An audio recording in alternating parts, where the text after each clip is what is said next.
5箇条もずっと意識しながら反復することによって、5箇条を意識した状態で体に染み込ませれば、脳の隙間ができて、その隙間で、他のこと、お客様を喜ばせるより、クオリティの高い施術だけじゃなくて、接客、おもてなし、あとはトークとか心理学とかもしっかり使えるようになります。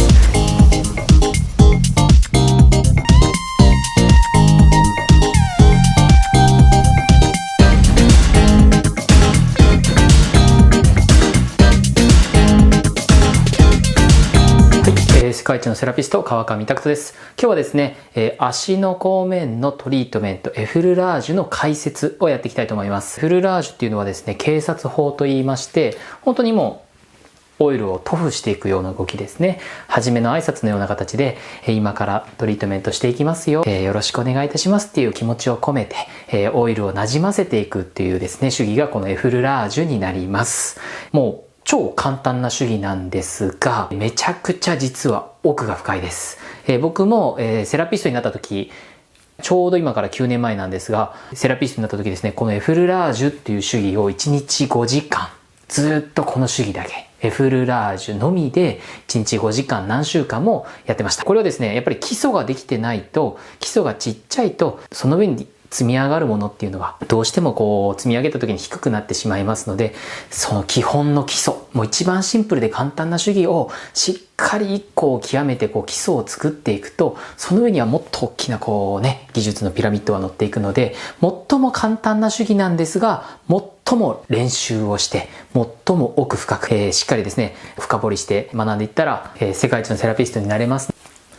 はい。最もシンプルで簡単な主義なんですが、その最もシンプルで簡単な主義をしっかりですね、基礎をしっかり身につけていく。成り立てのセラピストさんだったら、こう、主義のバリエーションを増やしたいっていうのはわかるんですが、まずは基礎、エフルラージュをしっかり極めて、一つ一つのクオリティを上げていきましょう。はい。ではですね、このクオリティを上げるために僕が作ったゴッドハンドになるための5箇条っていうのをやっていきたいと思います。ゴッドハンドになるための5箇条ですね。まず1つ目。危険部位を避ける。怪我をさせてしまいますと、いくらゴッドハンドでもお客様はどうしても痛い、くすぐったい、触られてほしくない部位に触ってしまうということで、お客様っていうのはもう来なくなってしまう。もしくはクレームになってしまいます。どんなにすごい技術を持ってても、一つのミスってお客様っていうのはもう二度と来なくなってしまう可能性がありますので、まず一つ、怪我をさせない、不快な思いをさせないように危険な部位、不快に思う部位をまずは把握していきます。足だったらね、膝裏とか、このね、股間の部分だとか、足裏の触り方とか、様々な部分があります。こういったところに注意していきましょう。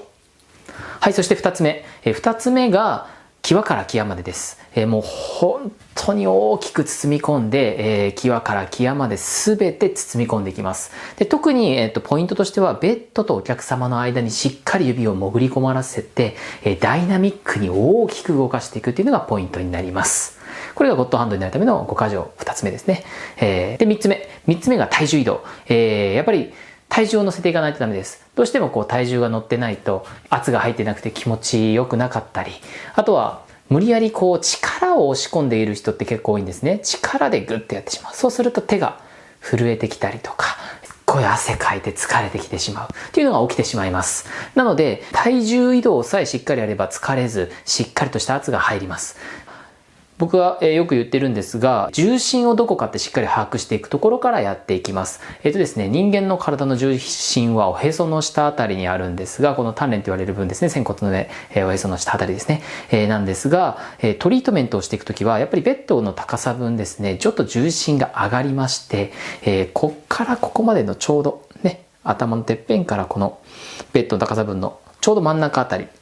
みぞおちあたりまで重心が上がってきます。つまり、ここに一番力を強く入れてください。ここ強く入れてくださいと言われれば、みぞおちを上に持ってくれば、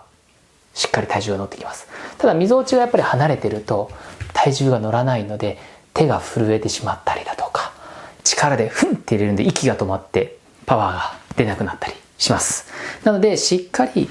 重心、体重を入れれるみぞおちをしっかり動かしていく。なので、トリートメントは、手でやるもんじゃないです。もうね、手でやってたらこれアウトです。もう力が入ってないですね。必ずみぞおちを動かしていきます。体が動いてないとダメです。このように手の動きとみぞおちの動きが連動して動かさないと体重がやっぱり乗らないので、しっかりみぞおちを動かしてトリートメントをしてください。はい、そして4つ目。4つ目が密着です。密着っていうのはですね、もうそのままポンって手を置いた時にですね、第一関節が浮いちゃうんですよ。どうしても。ポンってやると第一関節が浮いちゃう。でそうすると、やっぱり施術範囲が狭くなってしまうし、手がちっちゃく感じてダイナミックさも失われてしまうので、必ず指の先までしっかり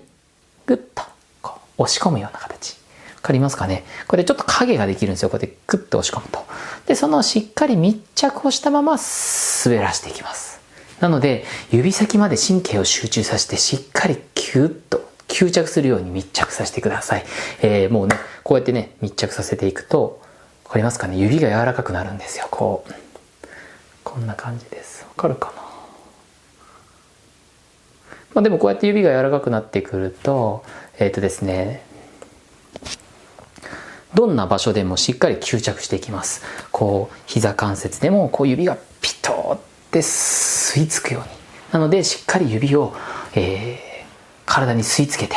手のひらとお客様の間に空気が1ミリも入んないようにピターッと密着させていきます。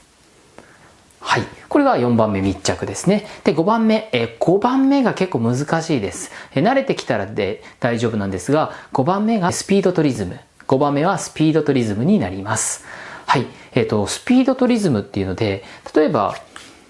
早すぎたら、トリートメント早かったらリラックスできないですよね。部分で、しっかりですね、早くするポイント、ゆっくりするポイントとかももちろんあるので、早くなるところはちょっとね、早くしてね、演出していくっていうところもあるんですけど、基本はやっぱりキープスローリー、リラックスさせたいときはやっぱりゆっくりとしたリズムをやっていきます。はい。で、効果をしっかり出したいときなんかは少しスピードを速くしたりだとか、しっかりア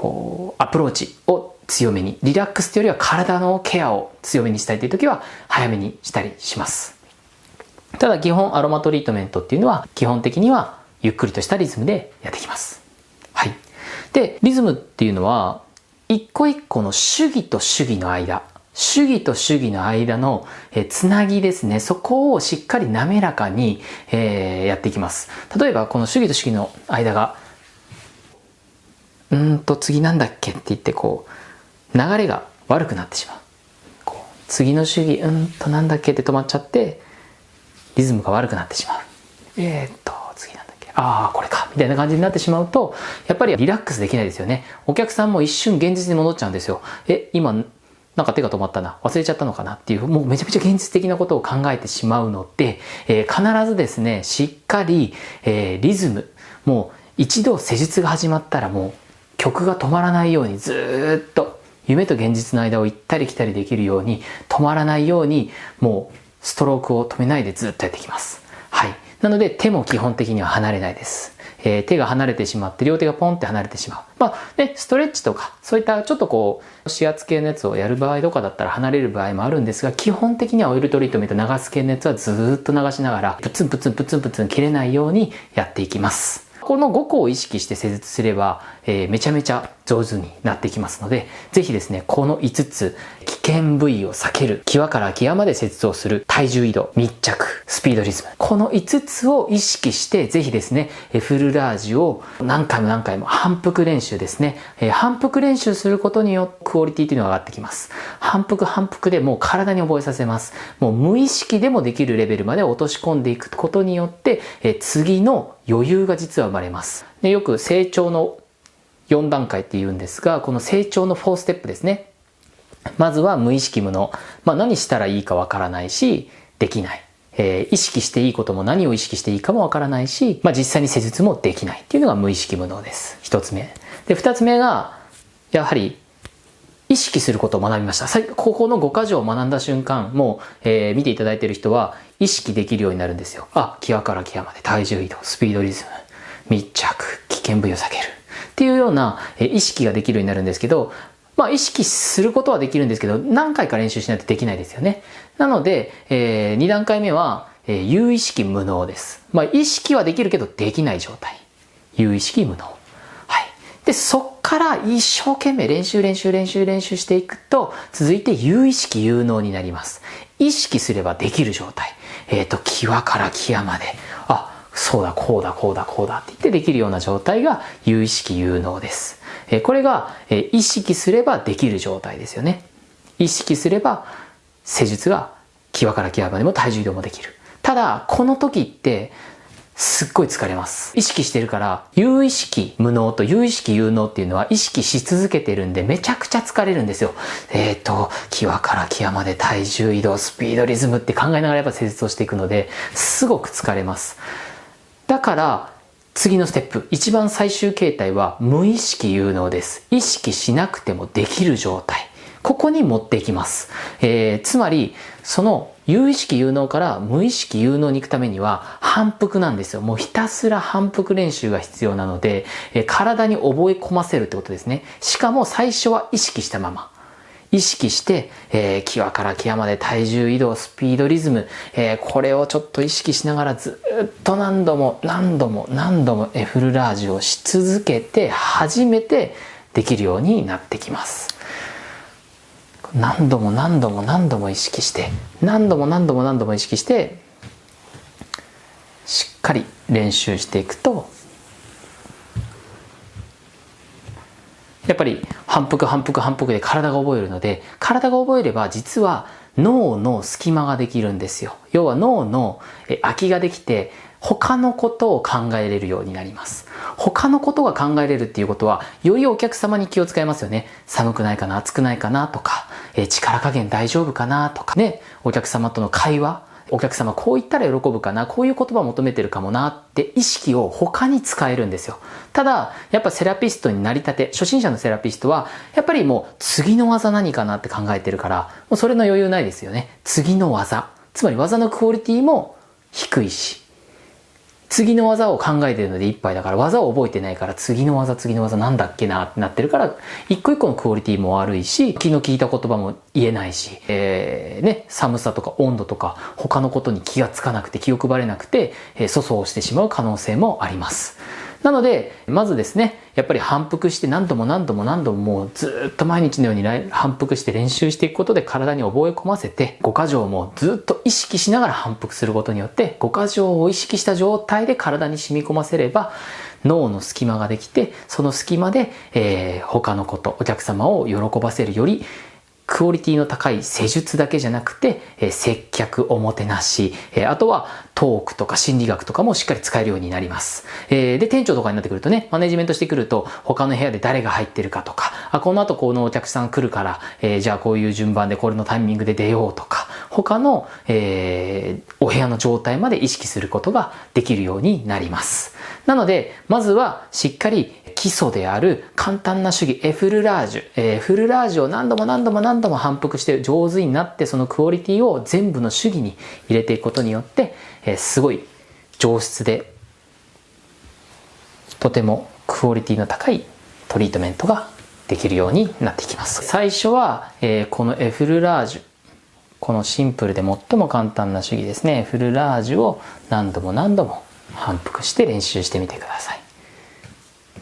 この反復練習がとても大事になってきます。はい。